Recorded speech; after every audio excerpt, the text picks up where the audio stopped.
भारत का चंद्रयान 3 मिशन, क्या ये सक्सेसफुल होगा? क्या इंडिया हिस्ट्री में अपना नाम स्वर्ण अक्षरों से as a space super power दर्ज कर पाएगा या नहीं? ना यहाँ पर आप देख पाओगे, सीएनएन का आर्टिकल है, India launches historic Chandrayaan 3 mission. उसके अलावा जो यूरोपियन स्पेस एजेंसी है वो लोग इस पर कमेंट कर रहे हैं कि हम लोग ग्राउंड सपोर्ट प्रोवाइड करेंगे चंद्रयान 3 के लिए। न्यूयॉर्क टाइम्स इसके बारे में लिख रहा है। दुनिया भर में आप देखोगे ना, इस पर चर्चा हो रही है और आने वाले 40 दिन ना बिल्कुल एक्साइटमेंट से भरे होंगे। दिल ऑलमोस्ट आप कह लीजिए धक धक कर रहा होगा, क्योंकि देखिए अभी तो चंद्रयान 3 टेक ऑफ हुआ है धरती से, ये अब अंतरिक्ष की तरफ बढ़ चुका है, मगर ये मून के सरफेस पर अपने लैंडर, अपने रोवर के साथ पहुंचेगा अगस्त 23 से लेकर अगस्त 24 के आसपास। तो हमारे पास अभी 41 डेज का इंतजार है। जी हाँ, पेशेंटली हमको वेट करना होगा। धीरे धीरे चंद्रयान 3 पहुंचेगा मून की तरफ और उम्मीद है कि इस बार हम लोग सक्सेसफुल हो जाएं। सो इस वीडियो में हम बात करने वाले हैं चंद्रयान 3 के बारे में। चंद्रयान 3 के अलावा और कौन कौन से मून मिशन आने वाले हैं ये हम जानेंगे, और ये भी डिस्कस करेंगे कि यूएसए इतना ज़्यादा इंटरेस्टेड क्यों है चंद्रयान 3 में, ये क्लोजली फॉलो क्यों करेंगे इस मिशन को। बहुत कुछ यहाँ पे आपको जानने को मिलेगा, मगर आगे बढ़ने से पहले आपसे एक क्वेश्चन पूछूंगा। बहुत ही बेसिक क्वेश्चन है कि चंद्रयान 3 मिशन में रफली कितना खर्चा आया है, इस मिशन की कॉस्ट क्या है। ये है यहाँ पे आपकी ऑप्शन: 615 करोड़ रुपए, 2002 करोड़ रुपए, 1000 करोड़ रुपए या फिर 69 करोड़ रुपीस। कमेंट सेक्शन में करिए उत्तर, सही आंसर आपको मिलेगा वीडियो के एंड में। अच्छा, तो सबसे पहले ना मैं आपको दिखाना चाहता हूँ ये फोटो अपने आप में हिस्टोरिक है। ये लुखोद वन का रेप्लिका है। लुखोद वन पहला ह्यूमन बींग्स द्वारा बनाया गया एक रोवर था। जी हाँ, ये रोवर यूएसएसआर, जो आज के समय रशियन फेडरेशन बन चुका है, रशियंस ने लॉन्च किया था मून की तरफ। और यहाँ पे आप देख पाओगे कितने नाजुक पहिए हैं इसके, बट इन पहियों के साथ भी लुखोद वन मून के सरफेस पे चला था और इसी के साथ यूएसएसआर ने यूएसए को बीट कर दिया था मून पर एक रोवर उतारने के कंपटीशन में। जी हाँ, कई लोग सोचते हैं कि सिंस नील आर्मस्ट्रांग पहुंच गए थे मून पर तो उसके बाद यूएस हर जगह आगे निकल गया होगा, मगर नहीं, यूएसएसआर ने काफी जगह यूएसए को बीट किया था। खैर, लुखोद वन के बाद आप देखोगे तो फिर अमेरिकन ने भेजा अपना भारी भरकम अपोलो लूनर रोविंग व्हीकल। ये अमेरिकन ने मून पर उतारा था 1971 में। जो यूएसएसआर का लुखोद वन था, ये 1970 में मून के सरफेस पर चला था। और यहाँ पे आप देख पाओगे अमेरिकन ने इतना बड़ा रोवर उतारा कि लिटरली इस पर सीट्स हैं एस्ट्रोनॉट्स के बैठने के लिए। अमेरिकन एस्ट्रोनॉट्स लिटरली इस रोवर पर बैठकर मून के सरफेस पर चल चुके हैं। नाउ ये सब हुआ था 1970s में। कमाल का डेकेड था 70s। उसके बाद हम आते हैं सीधा 2010 के बाद। तो 2016 में चाइना ने अपना U2 रोवर मून के सरफेस पे उतार दिया। ये भी चाइना के लिए ऐतिहासिक था, पहला एशियन कंट्री जो मून के सरफेस पर सॉफ्ट लैंडिंग करके पहुंच गया। नाउ अब क्वेश्चन आता है कि क्या इंडिया चौथा देश बन सकता है? क्या हम फाइनली ये अकॉम्प्लिश कर सकते हैं?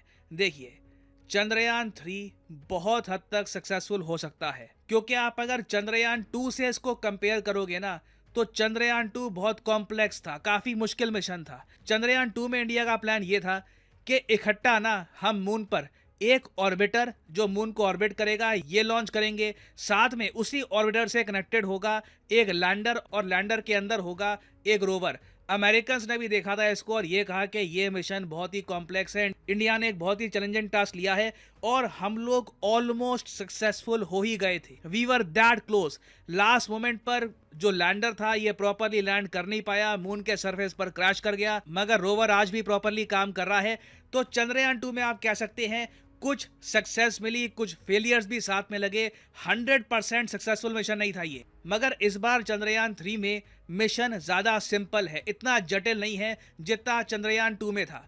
क्योंकि चंद्रयान 3 में ना कुछ ऐसा नहीं है कि पहले रोवर ऑर्बिट स्टार्ट कर देगा, उससे डिटैच होगा लैंडर, वो पहुंचेगा मून के सरफेस पर। नहीं, सीधा जो भी पेलोड है वहां पे एक लैंडर है। आज के समय इसरो का एक ही टारगेट है चंद्रयान 3 के अंडर कि मून के सरफेस पर एक लैंडर, विक्रम लैंडर, उसको लैंड करना है। फिर विक्रम लैंडर का जो दरवाजा है खुलेगा और अंदर से निकलेगा प्रज्ञान रोवर, और 14 दिनों तक ये रोवर मून के सरफेस पर चलेगा। अब यहाँ पे आपका एक सवाल ये भी आएगा कि मैंने कहा था कि यूएस बहुत ही ज़्यादा इंटरेस्टेड होगा चंद्रयान 3 को लेकर, तो इसका रीज़न क्या है? रीज़न आपको समझाता हूँ ना, एक सेकंड के लिए यहाँ पर देखो, ये धरती पे अगर हम जूम इन करें, ये यहाँ पे है planet earth. Now planet earth का जिस तरीके से नॉर्थ पोल है, साउथ पोल है, नॉर्थ पोल ऊपर जहाँ पे आर्टिक है, नीचे साउथ पोल जहाँ पे एंटार्क्टिका है, उसी तरीके से मून का भी नॉर्थ पोल और साउथ पोल है। यहाँ पे अगर मैं आपको दिखाऊं, ये यहाँ पे अगर मून को हम देखें तो मून का ऊपर ये नॉर्थ पोल है, नीचे साउथ पोल है। तो चंद्रयान 3 कहाँ पे लैंड करेगा? मून के साउथ पोल में। और इसका रीजन क्या है? रीजन देखिए, ये माना जाता है कि मून का जो साउथ पोल है, यहाँ पर पानी होने की पॉसिबिलिटी बहुत ज्यादा है compare to North Pole. Now जब मैं पानी कहता हूँ, इसका मतलब ये नहीं कि झील बह रही है, नदियां बह रही है, ज्यादातर क्रिस्टलाइज्ड आइस फॉर्म में होता है पानी यहाँ पर। तो इसलिए साउथ पोल में हम लोग अपना मिशन भेज रहे हैं, चंद्रयान 3 भेज रहे हैं। नाउ नासा यहाँ पर इंटरेस्टेड इसलिए है चंद्रयान 3 के डेटा को लेकर, क्योंकि अर्थमिस मिशन के अंडर नासा भी जो अपने एस्ट्रोनॉट्स भेजेगा ना मून पर, वो भी साउथ पोल में ही भेजने वाला है।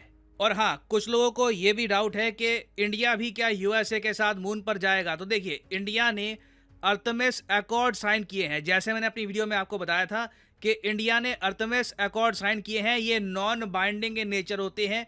तो इंडिया को कोई यहाँ पर बंदिश नहीं है कि हमें भी यूएस के साथ जाना पड़ेगा या उनके मिशन का पार्ट बनना पड़ेगा। मगर यूएसए ने, व्हाइट हाउस ने अपने डॉक्यूमेंट्स में ये कहा है कि इंडियन एस्ट्रोनॉट्स को ये लोग इवेंचुअली चाहते हैं कि इंटरनेशनल स्पेस स्टेशन में भी लेके जाएं। तो इसलिए चंद्रयान 3 का जो पेलोड, जब मैं पेलोड कहता हूं तो मतलब कि कौन कौन से इक्विपमेंट लगे हुए हैं चंद्रयान 3 में। तो चंद्रयान 3 का जो रोवर है, प्रज्ञान रोवर, उसमें दो बहुत ही इंपॉर्टेंट इक्विपमेंट है। और भी इक्विपमेंट है, मगर ये दो तो बहुत ही इंपॉर्टेंट है। एक तो है APXS और दूसरा है LIBS। ये इसकी फुल फॉर्म है, laser induced breakdown spectroscope. Now इन दोनों इक्विपमेंट का काम ये होगा कि मून के सरफेस की जो केमिकल कॉम्पोजिशन है ये स्टडी करे, जो लूनर सॉइल है, जो मून की सॉइल है, इसको स्टडी करे, और वो सब डेटा इंडिया के पास आएगा। इस डेटा को लेकर यूएस बहुत ही इंटरेस्टेड होगा, क्योंकि इसी एरिया के आसपास इनके एस्ट्रोनॉट्स उतरेंगे। ना सिर्फ उतरेंगे, यूएसए तो चाहता है कि यहां पर एक प्रॉपर लूनर बेस बनाया जाए। तो इसलिए यूएस बहुत ही इंटरेस्टेड है चंद्रयान 3 को लेकर। और उस सब के अलावा अगर हम लॉन्च कैपेसिटी की बात करें, मैं देख रहा था जब चंद्रयान 3 की लॉन्च वीडियोस दुनिया भर में वायरल हो रही थी, तो कई अमेरिकन्स ने यह कहा कि थ्रस्ट कमाल का है, जिस स्पीड से चंद्रयान 3 ने टेक ऑफ किया है ना, ये कमाल का है। तो मैं इसका रीजन आपको बता दूं कि चंद्रयान 3 को लॉन्च करने के लिए हम यूज कर रहे हैं LVM-3 को। इससे पहले चंद्रयान 2 को लॉन्च करने के लिए हमने यूज किया था GSLV Mk3 का। LVM-3 देखिए GSLV सीरीज से ज्यादा पावरफुल है, ज्यादा लोड कैरिंग कैपेसिटी है इसकी। और पर लॉन्च के अगर एक बार आपको LVM-3 से अंतरिक्ष में कुछ पहुंचाना है, चाहे सैटेलाइट पहुंचानी है, कुछ आपको दूरबीन पहुंचानी है, कुछ भी आपको पहुंचाना है अगर अंतरिक्ष में, तो एक लॉन्च की यहाँ पर कॉस्ट आती है 500 करोड़ रुपए। इससे आपको थोड़ा बहुत आइडिया लग गया होगा यहाँ पर कि कितना खर्चा आया है चंद्रयान 3 मिशन में। और फाइनली आप में से कुछ लोगों का एक सवाल ये भी हो सकता है कि आज के समय बात की जा रही है कि चंद्रयान 3 के तुरंत बाद रशिया भी एक मून मिशन लॉन्च करेगा लूना 25 के नाम से। इसको लेकर कुछ लोगों ने मीम्स भी बनानी स्टार्ट कर दी, जहां पर इंडिया का चंद्रयान 3 घूर रहा है रशिया के लूना 25 को। तो मैं वैसे आपको बता दूं, हमें लूना 5 को देखकर कहीं से भी नर्वस होने की आवश्यकता नहीं है। ऐसा नहीं है कि कहीं से अगर हमारे मिशन में कुछ गड़बड़ हो गई तो रशिया सक्सेसफुल हो जाएगा, फिर से हमें अजीब लगेगा। ऐसा कुछ भी नहीं है, क्योंकि रशिया का मिशन कंप्लीटली डिफरेंट है। हमारा मिशन क्या है? पहले लैंडर लैंड करेगा, उसके बाद लैंडर से निकलेगा एक रोवर। रशिया का जो मिशन है ये डिफरेंट है, ये प्राइमरली बस एक लैंडर को ही लेके जा रहे हैं, इसमें कोई रोवर नहीं होगा। तो लूना 25 कंप्लीटली डिफरेंट है। कुछ खास कंपटीशन मैं नहीं कहूंगा कि इंडिया रशिया का है। इवन इसके बाद जो जापान का भी मिशन आएगा वो भी काफ़ी डिफरेंट है। बट अभी के लिए बस हमें इंतज़ार करना होगा।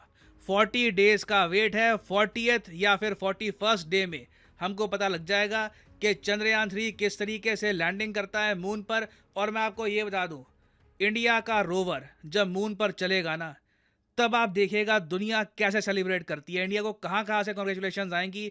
बाइडन, मैक्रोन, पुतिन सब लोग कांग्रेचुलेट करेंगे इंडिया को, और इंडिया की एक नई इमेज दुनिया में आएगी। दुनिया भर के लोगों को पता लग जाएगा कि इंडिया के पास अब ये काबिलियत है कि हम मून पर प्रॉपरली एक रोवर चला सकते हैं। तो बस थोड़ा सा इंतजार है, और उसके बाद हम सब लोग मिलकर सेलिब्रेट करेंगे। होपफुली मिलकर इस बार सेलिब्रेट करेंगे ना। फाइनली वापस आते हैं क्वेश्चन की तरफ कि चंद्रयान 3 मिशन की कॉस्ट क्या है। मैंने आपको बता दिया कि जो इसका बस लॉन्च करने का ही खर्चा है वही 500 करोड़ रुपए है। बाकी 115 करोड़ रुपए की जो कॉस्ट आई है ये यहाँ पर लैंडर और रोवर बनाने की, तो टोटल कॉस्ट यहाँ पे हमारी हो गई 615 करोड़ रुपए रफली। ये कॉस्ट है चंद्रयान 3 मिशन की। फाइनली यहाँ पर मैं ये भी ऐड कर दूं कि अनअकैडमी की एक मैसिव सेल चल रही है इस वक्त।